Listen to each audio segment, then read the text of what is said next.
Assalamualaikum warahmatullahi wabarakatuh. Saya Jian Jaya Fatima dengan NPM 1917051016 akan menjelaskan materi tentang ekuivalensi CFG dan PDA.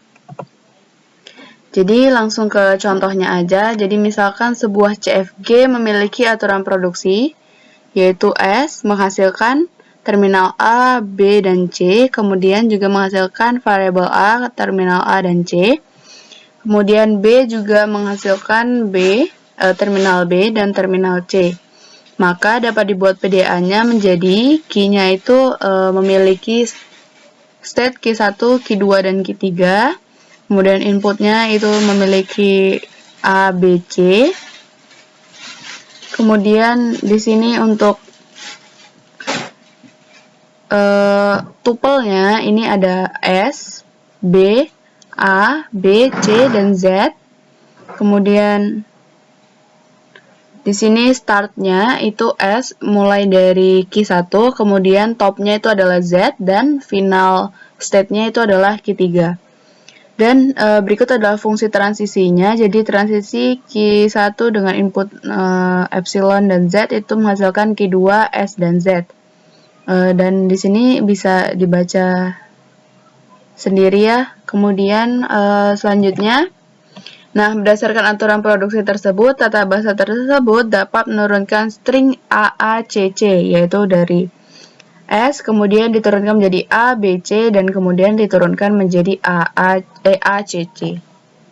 Nah, untuk langkah-langkahnya, gimana cara kita bisa membuktikan bahwa PDA itu equivalence dengan CFG? Jadi yang pertama, konfigurasi awal mesin, kita lihat fungsi transisinya.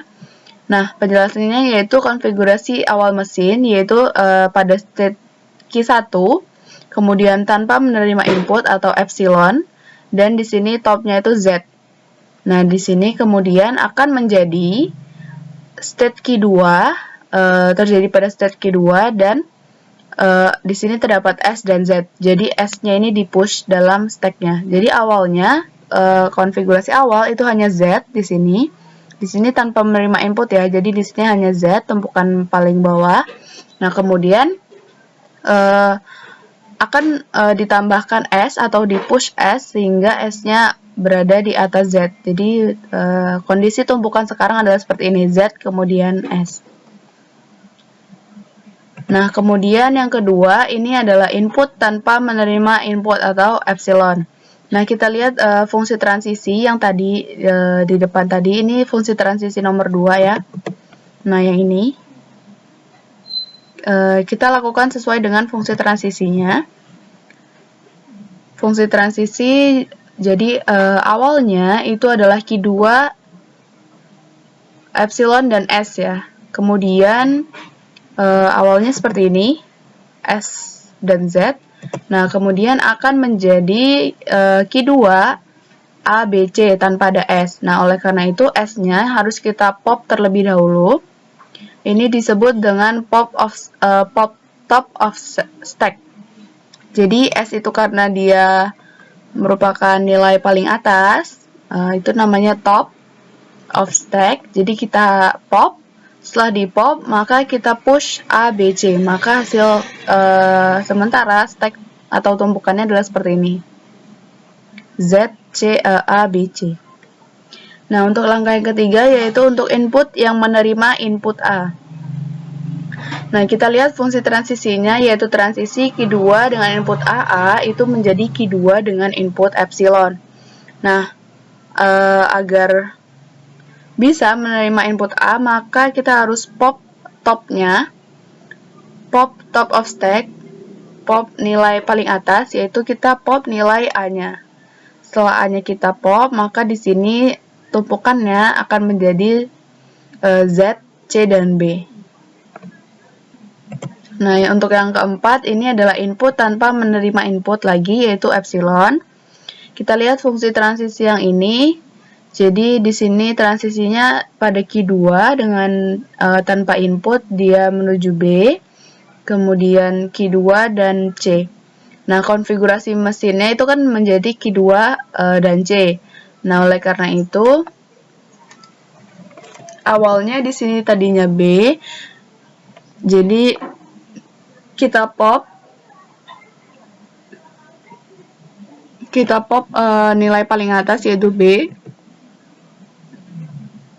Sehingga di sini jadi C dan Z. Nah, sebelum itu kita setelah di pop itu akan di push lagi C atau ditambah lagi C untuk data paling atas sehingga tumpukannya menjadi Z, C, dan C. Nah, untuk yang kelima ini untuk menerima input C.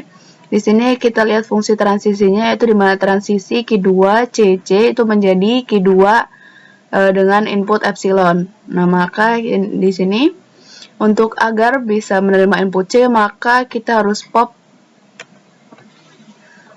elemen paling atas yaitu C, karena di situ C ya. Kemudian kita pop C dan hasilnya adalah C seperti ini.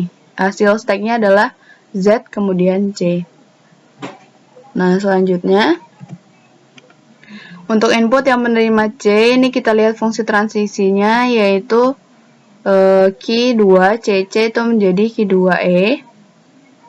Maka yang tadinya di sini ada tumpukannya Z dan C, di pop C-nya, di pop nilai paling atas yaitu C, maka di sini hanya tinggal Z. Z itu kembali seperti awal ya. Nah, kemudian yang langkah terakhir itu adalah input tanpa menerima input, yaitu dilihat dari fungsi transisi Q2 dengan epsilon Z dan state Q3 dengan input Z. Maka konfigurasi mesin menjadi state 3 saja, state Q3 saja. Nah, karena sudah tidak ada transisi lagi dari Q3, dan karena sudah mencapai state akhir dan string input telah selesai dibaca, maka string ACC diterima oleh PDA tersebut. Nah, demikian untuk pembuktian bahwa ekuivalensi PDA, ekuivalensi CFG dan PDA itu benar. Nah, sekian untuk penjelasan dari saya. Kurang lebihnya mohon maaf. Saya akhiri. Assalamualaikum warahmatullahi wabarakatuh.